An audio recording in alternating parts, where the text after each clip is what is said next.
Good evening friends. आज की update कुछ इस प्रकार से। आज हम बात करेंगे अमेरिका की। अमेरिकी राष्ट्रपति डोनाल्ड ट्रंप और चीनी राष्ट्रपति शी जिनपिंग की मुलाकात के पहले दोनों देशों के बीच व्यापार समझौते पर सहमति बन गई है। इसका ऐलान चीन के शीर्ष व्यापार वार्ताकार ली चेंगांग और अमेरिकी वित्त मंत्री स्कॉट बेसेंट ने किया है। ली चेंगांग ने रविवार को कोलालमपुर में कहा कि चीन और अमेरिका के आर्थिक अधिकारियों ने अपने व्यापार युद्ध विराम समझौते के विस्तार, फेंटनाइल और निर्यात नियंत्रण सहित कई मुद्दों पर चर्चा के बाद प्रारंभिक सहमति पर पहुंच गए हैं। ली ने उप प्रधानमंत्री हे लिफेंग के साथ मिलकर आसियान शिखर सम्मेलन से इतर अमेरिकी वित्त मंत्री स्कॉट बेसेंट और अमेरिकी व्यापार प्रतिनिधि जेमिसन ग्रीर के साथ व्यापार युद्ध को खत्म करने के लिए बातचीत की। ली ने सहमत मुद्दों और शर्तों के बारे में विस्तृत जानकारी नहीं दी।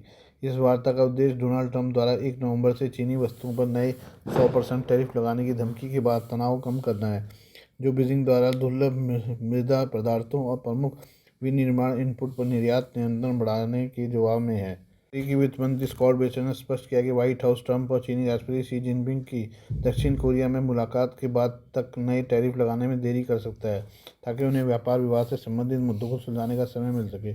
चीन ने पहले समान व्यापार वार्ता के अपने आह्वान को दोहराया था, जिसमें चीनी विदेश मंत्री के प्रवक्ता गो जियाकुन ने जोर देकर कहा था कि टैरिफ युद्ध और व्यापार युद्ध किसी भी पक्ष के हित में नहीं है। भारत अमेरिका व्यापार समझौता अब भी अधर में लटका है। हालांकि दोनों देश इस मुद्दे पर लगातार बैठकें कर रहे हैं। ट्रंप के दूसरी बार राष्ट्रपति बनने के बाद भारत उन चुनिंदा देशों में शामिल था जिसके साथ अमेरिका ने सबसे पहले व्यापार वार्ता शुरू किया था। हालांकि कई मुद्दों पर दोनों देशों के बीच सहमति नहीं बन सकी है। 24 अक्टूबर को केंद्रीय वाणिज्य और उद्योग मंत्री पीयूष गोयल ने कहा है कि भारत और अमेरिका अपनी व्यापार वार्ता में लगातार प्रगति कर रहे हैं। उन्होंने कहा कि वाणिज्य सचिव ने हाल ही में अमेरिकी दौरे में अमेरिकी अधिकारियों से मुलाकात की, ताकि बातचीत को एक निष्पक्ष एवं समतापूर्ण व्यापार समझौते की ओर बढ़ाया जा सके। आइए जानें अमेरिका के विदेश मंत्री ने क्या कहा। अमेरिका के विदेश मंत्री मार्को रूबियो ने कहा कि भारत ने अब तक अमेरिका से उसके पाकिस्तान के साथ बढ़ते रिश्तों को लेकर कोई औपचारिक आपत्ति नहीं जताई है। वाशिंगटन में पत्रकारों से बातचीत के दौरान रूबियो ने कहा, मुझे नहीं लगता कि पाकिस्तान के साथ हम जो कुछ भी कर रहे हैं और भारत के साथ हमारे गहरे ऐतिहासिक और महत्वपूर्ण संबंधों या मित्रता की कीमत पर है। आपको बता दें कि डोनाल्ड ट्रंप ने अपने दूसरे कार्यकाल में पाकिस्तान से लगातार संबंधों को मजबूत करने की कोशिश की है। वो पाकिस्तान के फील्ड मार्शल असीम मुनीर से 2 बार मुलाकात भी कर चुके हैं। डोनाल्ड ट्रंप ने इसके अलावा भारत पाकिस्तान के बीच मई संघर्ष में मध्यस्थता करने की बात कही है। वो अभी तक अनगिनत बार बोल चुके हैं कि उन्होंने भारत पाकिस्तान संघर्ष को रोकने के लिए टैरिफ को हथियार की तरह इस्तेमाल किया है। भारत ने डोनाल्ड ट्रंप के दावों को बार बार खारिज किया है, लेकिन पाकिस्तान ने डोनाल्ड ट्रंप को नोबेल पुरस्कार के लिए आधिकारिक तौर पर नामित किया है। ट्रंप शहबाज शरीफ से भी व्हाइट हाउस में मिल चुके हैं। दरअसल अमेरिकी विदेश मंत्री से पूछा गया कि अमेरिका तथा पाकिस्तान के बीच बढ़ते संबंधों मजबूत रिश्तों को लेकर चिंता जताई है और क्या ऐसा कुछ है जिसे भारतीय चिंता के बारे तौर पर उठाते हैं। इस सवाल का उत्तर देते हुए मार्को रूबियो ने कहा कि उन्होंने वास्तव में ऐसा नहीं किया है। मेरा मतलब, हम जानते हैं कि वे स्पष्ट कारणों से चिंतित हैं, क्योंकि पाकिस्तान और भारत के बीच ऐतिहासिक रूप से तनाव रहा है, लेकिन मुझे लगता है कि उन्हें यह समझना होगा कि हमें कोई अलग अलग देशों के साथ संबंध रखने होंगे।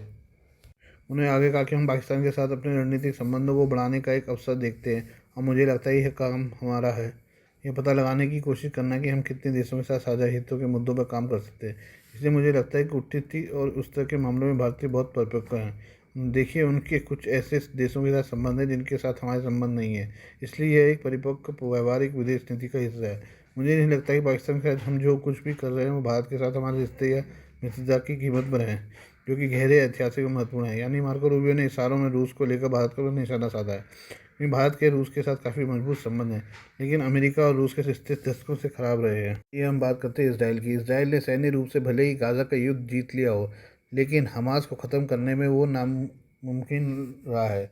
हमास हार जरूर गया हो, लेकिन अब पता चल रहा है कि उसने असल में हार नहीं मानी है और नए सिरे से वो अपने संगठन को फिर से बनाने में जुट गया है। इसलिए एक तरफ जहाँ इसराइल की तमाम एजेंसियां अगला 7 अक्टूबर होने से रोकने की कोशिश में जुड़ गई हैं, वहीं हमास ने अब संघर्ष का स्वरूप बदलना शुरू कर दिया है। हमास अब उन राजनीतिक ताकतों पर कब्जा करना चाहता है जिसका मकसद इसराइल के खिलाफ नए युद्ध की शुरुआत करना है। हमास अब रॉकेटों के बदले डाक टिकट और सुरंगों के बदले कार्यालय लेने को तैयार है। उसे एहसास हो गया कि असली ताकत जमीन से हटकर अंतर्राष्ट्रीय मंच पर आ गई है और अब वह फतह द्वारा वर्षों के संघर्ष के दौरान विकसित किए गए फिलिस्तीनी प्राधिकरण संस्थानों में एकीकरण के बदले गाज़ा पर सैन्य नियंत्रण छोड़ने को तैयार है। आपको बता दें कि फतह फिलिस्तीन की सबसे पुरानी राजनीतिक पार्टी है, जिसकी स्थापना यासिर अराफात ने 1959 में की थी। ये एक तरह से फिलिस्तीनियों के लिए बनाया गया फिलिस्तीनी राष्ट्रीय मुक्ति आंदोलन है। 1990 के दशक में ओस्लो समझौते के बाद फतह को फिलिस्तीनी अथॉरिटी नेतृत्व करने का मौका मिला। फिलहाल इसकी कमान महमूद अब्बास के पास है, जो फ़िलिस्तीन के राष्ट्रपति रह चुके हैं। इजरायली सैनिक एक तरफ जहां गाजा में हमास का सफाया कर रहे थे, वहीं फतह ने चुपचाप राजनीतिक गलियारों में काम किया, फ़िलिस्तीन अंतर्राष्ट्रीय स्थिति को बनाए रखा, यहाँ तक कि उसे और भी मजबूत किया, जिसका नतीजा ये निकला है कि इसराइल अब गंभीर कूटनीतिक नुकसान का सामना कर रहा है। वह हेग में चल रहे मुकदमों के बोझ तले दबा हुआ है और अमेरिका में खासकर युवा पीढ़ी के बीच जनमत में भारी गिरावट आई है। एक सर्वेक्षण में पाया गया कि लगभग आधे युवा अमेरिका मानते हैं कि 7 अक्टूबर की घटनाएं उचित थी। इसके अलावा UNRWA जैसी एजेंसियां, जिन्हें इसराइल अपनी संप्रभुता के लिए बाधक मानता है, अब भी सक्रिय है। मध्य पूर्व में पैटर्न नया नहीं है। लेबनान में हिजबुल्लाह पहले एक सशक्त गुट था, जिसने बाद में संसद सत्ता में जगह बना लिया। मिस्र में मुस्लिम ब्रदरहुड ने भी ऐसा ही किया, पहले आंदोलन फिर सत्ता। अब वही रास्ता हमास अपनाने की कोशिश कर रहा है। इसके पीछे 2 प्रमुख देशों कतर और तुर्की का समर्थन है। दोनों देश मुस्लिम ब्रदरहुड के वैचारिक साझेदार हैं और नए हमास को वैध राजनीतिक पहचान दिलाने में जुटे हैं। कतर ने अरबों डॉलर मानवीय सहायता और गाजा में पुनर्निर्माण के नाम पर भेजे हैं और अल जजीरा ने हमास को राजनीतिक संगठन के तौर पर पेश करना शुरू कर दिया है। सिर्फ इसराइल ही नहीं, बल्कि सऊदी अरब और UAE भी हमास को ख़त्म होना देखना चाहते हैं। ये दोनों देश भी हमास को क्षेत्रीय स्थिरता के लिए खतरा मानते हैं। इनके लिए हमास सिर्फ एक आतंकी संगठन नहीं, बल्कि ऐसा राजनीतिक विचार है जो आधुनिकता और आर्थिक सुधारों के रास्ते में बाधक बन सकता है। इसलिए रियाद और अबू धाबी ने हमास को वैध बताने वाले किसी भी सम्मेलन का विरोध किया है। इन दोनों देशों ने हमास के समर्थन में चलाए गए हर कार्यक्रम का विरोध किया है, जैसे हाल ही में शर्म अल शेख में हुआ था, जहाँ डोनाल्ड ट्रंप मौजूद थे, लेकिन सऊदी और UAE नहीं। इसलिए अब डिप्लोमेटिक कमजोरी से बाहर निकलते हुए इसराइल को कुछ समझदारी भरे फैसले करने होंगे। पहला, उसे सऊदी अरब और UAE से नज़दीकी संबंध बनाने होंगे। दूसरा, 2 मोर्चों पर आक्रामक कूटनीतिक कार्रवाई करना, यानी सीरिया में इसराइल की उपस्थिति बनाए रखना और तुर्की को दरकिनार करने के लिए साइप्रस और ग्रीस के साथ सहयोग को मजबूत करना। इसके अलावा ट्रंप प्रशासन को हर हाल में अपने साथ बनाए रखना होगा। अगर इसराइल ऐसा कर पाता है तो हमास को कंट्रोल कर सकता है, अन्यथा तुर्की और कतर की मदद से हमास इसराइल के लिए नया सिरदर्द बन सकता है। आइए हम बात करें FATF की। दुनिया भर में आतंकवाद के वित्त पोषण, मनी लॉन्ड्रिंग, अवैध धन शोधन पर निगरानी रखने वाली वैश्विक संस्था financial action task force FATF ने अपनी ताज़ा समीक्षा रिपोर्ट जारी की है। इस रिपोर्ट में उत्तर कोरिया, DPRK, ईरान और म्यांमार को फिर से ब्लैकलिस्ट पर रखा गया है।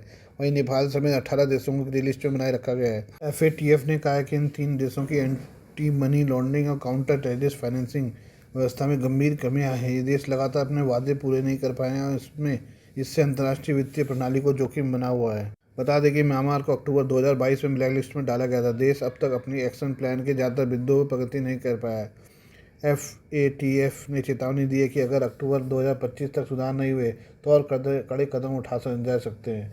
हालांकि म्यांमार में जब्त की गई संपत्तियों के प्रबंधन में कुछ सुधार किए गए हैं, लेकिन उसे अपने कानून प्रवर्तन तंत्र में वित्तीय खुफिया जानकारी के इस्तेमाल, अंतर्राष्ट्रीय सहयोग और अवैध संपत्तियों की जब्त पर और काम करने की जरूरत है। इसी सिलसिले में ईरान ने 2018 में समाप्त हुए अपने एक्शन प्लान को अब तक पूरा नहीं किया है। हालांकि उसने अक्टूबर 2025 में संयुक्त राष्ट्र के एक आतंक वित्त पोषण से जुड़े कानून को मंजूरी दी है, लेकिन FATF के अनुसार अब भी कई प्रमुख कमियां बाकी हैं। फरवरी 2020 से ईरान ने कई रिपोर्ट जमा की हैं, लेकिन कोई ठोस प्रगति नहीं हुई है। FATF ने सदस्य देशों को कहा कि वे ईरान से संबंधित वित्तीय संस्थानों पर सख्ती बरतें, नई शाखाएं खोलने की अनुमति न दें और जोखिमों को ध्यान में रखें। वहीं उत्तर कोरिया को लेकर FATF ने कहा कि उत्तर कोरिया के अवैध हथियार कार्यक्रमों में धन शोधन अंतर्राष्ट्रीय सुरक्षा के लिए बड़ा खतरा है। संगठन ने सभी देशों से आग्रह किया है कि वे DPRK से वित्तीय लेन देन समिति सीमित करें, उसकी बैंकों की शाखाएं बंद करें और संयुक्त राष्ट्र सुरक्षा परिषद के प्रस्तावों के तहत प्रतिबंध लागू करें। रिपोर्ट में कहा गया कि उत्तर कोरिया की अंतर्राष्ट्रीय वित्तीय प्रणाली से बढ़ती कनेक्टिविटी से प्रोलिफरेशन फाइनेंसिंग का खतरा और बढ़ गया है। दूसरी ओर FATF ने Nepal, Algeria, Angola, Bulgaria, Cameroon, Cote d'Ivoire, Democratic Republic of Congo, Kenya, Laos, Monaco, Namibia, दक्षिण सूडान, सीरिया, वेनेजुएला, वियतनाम सहित 18 देशों की प्रगति की समीक्षा की। इसमें नेपाल को फरवरी 2025 में ग्रे लिस्ट में रखा गया था। देश ने FATF और एशिया पैसिफिक ग्रुप के साथ मिलकर अपने AML-CFT सिस्टम को मजबूत करने का वादा किया है। हालांकि FATF ने कहा कि नेपाल की मनी लॉन्ड्रिंग, टेरर फाइनेंसिंग जोखिमों की बेहतर पहचान, बैंकों, सहकारी समितियों, रियल एस्टेट और कैसीनो पर सख्त निगरानी, अवैध हवाला संचालकों पर कार्रवाई, अपराध से अर्जित संपत्तियों की जब्ती और कानूनी सुधारों पर तेजी से काम करना होगा।